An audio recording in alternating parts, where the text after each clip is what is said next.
பொதுவா வரலாறு பற்றி பேசணும்னா தான் இருக்கும் மதம் சார்ந்தோ தனக்கு பிடித்த கடவுளுக்கு சார்பாகவோ தன்னுடைய நாட்டுக்கு சாதகமாகவோ வெறுப்பின் அடிப்படையிலோ லாபத்தின் அடிப்படையிலோ சுயநலத்தின் அடிப்படையிலோ பேசவே கூடாது. ஆனால் நடைமுறையில் வரலாறு பேசுகிற முக்கால்வாசி பேர் நான் முன்னாடி சொன்ன எல்லா விஷயத்துக்கும் நேர்மாறாக தான் வரலாறு பேசுகிறாங்க. அதில் சில பேர் இந்துக்களுக்கு ஆதரவாக பேசினா இந்துக்கள் ஆதரவு கிடைக்கும், கிறிஸ்தவர்களுக்கு ஆதரவாக பேசினா கிறிஸ்தவர்களுடைய ஆதரவு கிடைக்கும், இஸ்லாமியர்களுக்கு ஆதரவாக பேசினா இஸ்லாமியர்களுடைய ஆதரவு கிடைக்கும், கடவுள் மறுப்பு பேசினா கடவுள் மறுப்பாளர்களுடைய ஆதரவு கிடைக்கும், அறிவியலுக்கு ஆதரவாக பேசினா அறிவியல் மட்டுமே எனக்கு மம்மி டாடின்னு சுற்றுறவங்களுடைய ஆதரவு கிடைக்கும்னு தான் பேசிட்டு திரிகிறாங்க. ஆனால் கடைசி வரைக்கும் உண்மையான வரலாறு எதுன்னு யாரும் தேடவும் மாட்டுறாங்க, பேசவும் மாட்டுறாங்க. நிறைய நாவல் படிக்கிறதால அதே போல கதைகளை எழுதுறதால நிறைய பேர் வரலாற்றை ஒரு புனைவாகவே மாற்றிட்டு வராங்க. நாவலில் படிக்கிறதையே வரலாறுன்னு நம்பிட்டும் வராங்க. ரிட்டன் பை இன்ப பிரபஞ்சன் என்ற நண்பர் புனைவுகளை எழுதும் நபர்.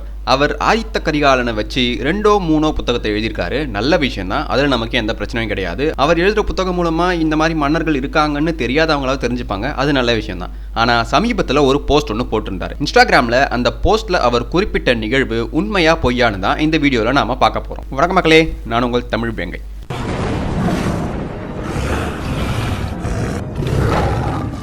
அவர் போட்ட பதிவு என்னன்னா, இஸ்லாத்தை தழுவிய சேர மன்னன்னு போட்டிருந்தாரு. அதுக்கு நானும் காமெண்ட் பண்ணியிருந்தேன், என்ன ப்ரோ நீங்கள் எழுதுகிற ஆதித்த கரிகாலன் புனைவு மாதிரி இதையும் புனைந்து அடிச்சு விட்டுருக்கீங்களேன்னு கேட்டேன். ஆனால் அதுக்கான பதிலை அவர் இன்னும் தரவே இல்லை. அதை பார்க்க கூட இல்லைன்னு நினைக்கிறேன். ஒருவேளை பார்த்துட்டு கடந்து போயிருப்பாருன்னு நினைக்கிறேன். சரி, இவர் போட்ட போஸ்ட்டில் இருக்கிற வரலாறு என்னன்னு பார்ப்போம். கேரளத்தில் உள்ள கொடுங்கலூரில் இருக்கும் சேரமான் ஜுமா மஸ்ஜித் தான் இந்தியாவின் முதல் மற்றும் பழமையான மசூதின்னு ஒரு செய்தி உண்டு. இதை கட்டியது மாலிக் பின் தினார் என்பவர்னு இந்த வரலாறு பேசுகிறவங்க சொல்லுவாங்க. சரி, இப்போ இந்த கதைக்கு பின்னாடி இருக்க வரலாறை பார்ப்போம். கொடுங்கலூரை ஆட்சி பண்ணிட்டு இருந்த சேர மன்னன் சேரமான் பெருமாள் ஒரு நாள் இரவு தன்னோட மாளிகையில் இருந்து நிலாவை ரசிச்சுட்டு இருந்தாராம். அப்போ திடீரென நிலா 2ஆக பிளந்து மறுபடியும் ஒன்று சேர்ந்ததை பார்த்தானா சேரமான் பெருமாள். உடனே இந்த நிகழ்வை குறித்து பல பேர்கிட்ட கேட்டானா. சேரள துறைமுகத்தில் ஒரு அரேபிய கூட்டம் அது பற்றி எங்களுக்கு தெரியும்னு சொன்னதும் அவங்கள தன்னோட அரண்மனைக்கு வரவழைச்சி விசாரிச்சானா. அப்போ அந்த அரேபியர்கள் எங்கள் நாட்டில் இறை தூதர் ஒருத்தர் தோன்றியிருக்கிறார், அவரோட பேர் முகமது நபி, அவர் கடவுள் நம்பிக்கை இல்லாதவங்களுக்கு கடவுள் இருக்கிறார்னு நிரூபிக்க நிலவை 2ஆக பிளந்து மறுபடியும் ஒன்று சேர்த்தார்னு சொன்னாங்க. இதை கேட்டதும் சேரன் பெருமாளுக்கு பயங்கர ஆச்சரியமும் ஆர்வமும் தொத்திக்குது. அதனால் என்னையும் நீங்கள் மெக்காவுக்கு முகமது நபியை பார்க்க கூட்டிகிட்டு போக சொல்கிறான். அரேபியர்களோ நாங்கள் ஈழம் வரைக்கும் போய் சில வேலைகளை முடிச்சுட்டு திரும்பி வந்து உங்களை கூட்டிகிட்டு போகிறோம்னு சொல்லிட்டு தங்களோட வேலை முடிஞ்சதும் மறுபடியும் சேர துறைமுகத்துக்கு வந்து இவரை கூட்டிகிட்டு போகிறாங்க. மெக்காவில் முகமது நபியை பார்த்த சேரன் பெருமாள் உடனே இஸ்லாம் மதத்தை ஏற்று முகமது நபியால் தஜ்ஜுதீன்னு பெயரையும் மாற்றிக்கிட்டானா சேரன் பெருமாள். மேலும் சேரன் பெருமாள் ஜித்தா தேசத்து மன்னரின் தங்கச்சியை கல்யாணம் பண்ணிக்கிட்டானா. அதுக்கப்புறம் இஸ்லாமை இந்தியா முழுக்க பரப்பும் நோக்கில் தாய்நாடு நோக்கி வரானா. வந்த பாதி வழியிலேயே ஓமன் நாட்டில் அவன் நோய்வாய்ப்பட்டு இறந்துடுறான். உடனே சேரமான் பெருமாளுடைய உடலை ஓமன் நாட்டிலேயே அடக்கம் பண்ணிடுறாங்க. சேரமான் பெருமாள் தான் சாகும் முன் சேர நாட்டை அடையும் வழியை எழுதி மாலிக் பின் தினார் கிட்ட கொடுத்தானா. அவன் தன்னோட குழுவோட சேர்ந்து சேரநாடு வந்ததும் அந்த கடிதத்தை சேரமன்னனிடம் தரான். அதன் பிறகே மாலிக் பின் தினார் இந்தியாவின் முதல் மசூதியை கேரளாவில் கட்டினானா. இதுதான் மக்களே இந்தியர்களுக்கு சொல்லப்பட்டு வரும் வரலாறு. கேரளாவுடைய வரலாற்றை சொல்லும் நூலான கேரளோற்பத்தி ஒரு நவீன விக்கிபீடியாவின் பழைய வடிவம்னு தான் சொல்லணும். இந்த நூலில் ஏகப்பட்ட உருட்டுகள் நிறைந்திருக்கும். இந்த நூலில் தான் நாம் இப்போ பார்த்த கதையும் இடம்பெற்றிருக்கு. எந்த பிரசித்தி பெற்ற இஸ்லாமிய சரித்திர நூலும் இந்த கதையை சொல்லவே இல்லை. இஸ்லாமியத்தை தழுவிய பல பேருடைய கதைகளை சொல்லும் சஹீஹ் புகாரி ஹதீஸ்கள் ஏன் இதை பற்றி எதுவுமே சொல்லலை?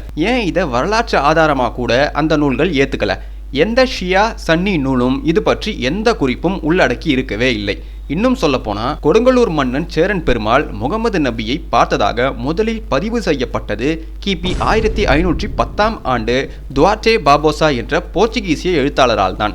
ஆனால் போர்த்துகீசிய எழுத்தாளர் பார்போசா 10ஆம் நூற்றாண்டில் தான் ஒரு கேரள மன்னனை அரேபிய வணிகர்கள் இஸ்லாமிற்கு மதமாற்றம் செஞ்சிருக்காங்க. அந்த நிகழ்வில் நிலவு பிளந்த கதையெல்லாம் இல்லாமல் தான் சாதாரணமாக அவங்க மதமாற்றம் பண்ணாங்கன்னு பார்போசா சொல்கிறாங்க. இன்னொரு வகையில் நாம் இந்த கதையை பொய்யென நிரூபிக்கலாம். உலகம் முழுக்க பெருவெள்ளம் நடந்த கதைகள் எல்லா நாகரிகத்திலும் இருக்கு. உலகத்தை சுற்றி இருந்த எல்லா இன மக்களும் இது பற்றிய குறிப்புகளை நமக்கு தந்துட்டு போயிருக்காங்க. அப்படின்னா நம்ம பூமிக்கு மேல இருக்க அவ்வளவு பெரிய நிலா 2ஆக பிளந்து மறுபடியும் ஒன்று சேர்ந்த நிகழ்வு நடந்திருந்தா எந்த இனமும் குறிப்பிடாமலா போயிருப்பாங்க. ஆனா இப்படிப்பட்ட சம்பவம் நடந்ததாக எந்த ஒரு இனமும் பதிவு செய்யவே இல்லை, அரேபியர்களை தவிர. கேரளாவிற்கு வெளிநாட்டிலிருந்து பயணம் மேற்கொண்டு சரித்திரங்களை கூறும் எந்த பயணியும் இந்த கதையை குறிப்பிடவே இல்லை அவங்களுடைய நூல்ல. இந்த சேர மன்னன் கதையை 16ஆம் நூற்றாண்டில் ஷேக் ஜைனுதீன் என்பவர்தான் முதலில் அவர் எழுதிய துஹபாத்துல் முஜாஹிதீன் என்ற நூலில் குறிப்பிட்டிருக்காரு. அவருமே அந்த கதையை சந்தேகத்தோடு தான் எழுதியிருக்காரு இந்த நூலில். இவர் எழுதிய இந்த நூலும் இஸ்லாமிய வரலாற்றை கூறும் நூல் கிடையாது. இந்த நூல் கேரளாவில் இருக்கும் மாப்பிள்ளை இஸ்லாமியர்களுக்கும் போர்த்துகீசியர்களுக்கும் நடந்த சண்டையை பற்றி பேசும் நூல்தானே தவிர இஸ்லாமியுடைய வரலாற்றையோ இஸ்லாமியத்திற்கு யாரெல்லாம் மதம் மாறினார்கள் என்ற வரலாற்றையோ சேரமான் மதம் மாறிய வரலாற்றையோ இது பேசவே இல்லை. இந்தியாவின் கேரள வரலாற்று ஆசிரியரான பத்மபூஷன் விருது வாங்கிய Sridhar Menon A Survey of Kerala History என்ற புத்தகத்தில் கிபி 851ஆம் ஆண்டில் கேரளாவிற்கு வந்த இஸ்லாமிய பயணியான சுலைமான் கூறிய கருத்தை இவருடைய புக்கில் பதிவு செஞ்சிருக்காரு. அப்படி என்ன சொன்னார்னு பார்த்தீங்கன்னா, கேரளாவில் இஸ்லாத்தை தழுவிய ஒருவர் கூட கிபி 851இல் நான் இந்தியா வந்தபோது பார்த்ததே இல்லைன்னு அவர் சொல்லியிருக்காரு. சுலைமான் என்ற பயணியுடைய குறிப்பிலிருந்து இவர் தன்னுடைய புத்தகமான சர்வே ஆஃப் கேரளா ஹிஸ்டரியில இவர் பதிவு செஞ்சிருக்காரு.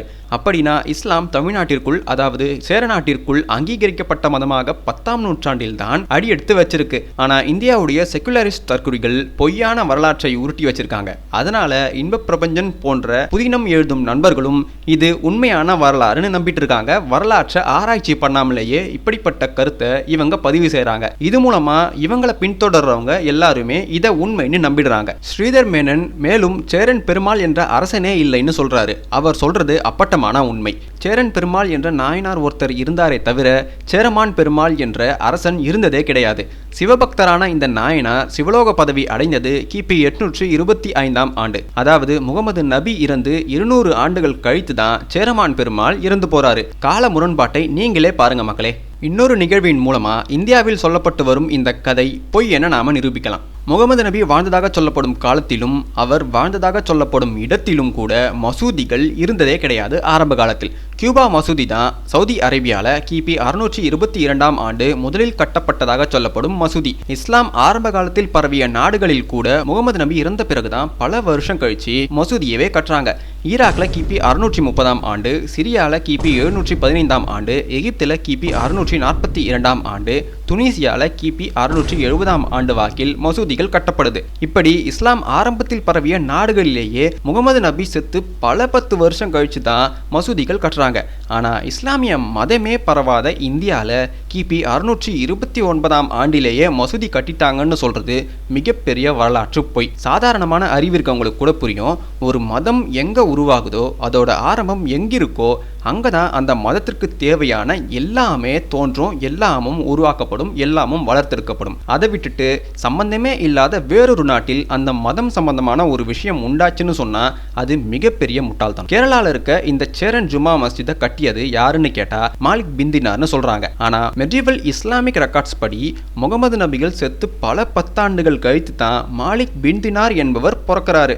இதுல முகமது நபி வாழ்ந்த காலத்தில் இவர் பிறந்ததா சொல்லி இந்தியாவிற்கு வந்து மசூதி கட்டினார்னு சொல்றதெல்லாம் எவ்வளவு பெரிய வரலாற்று மறைப்பு. நீங்களே பாருங்க மக்களே, எப்பேற்பட்ட பொய்களை உண்மைன்னு இஸ்லாமிய மக்களையும் இந்தியர்களையும் இவங்க நம்ப வச்சு ஏமாத்திட்டு வந்திருக்காங்க.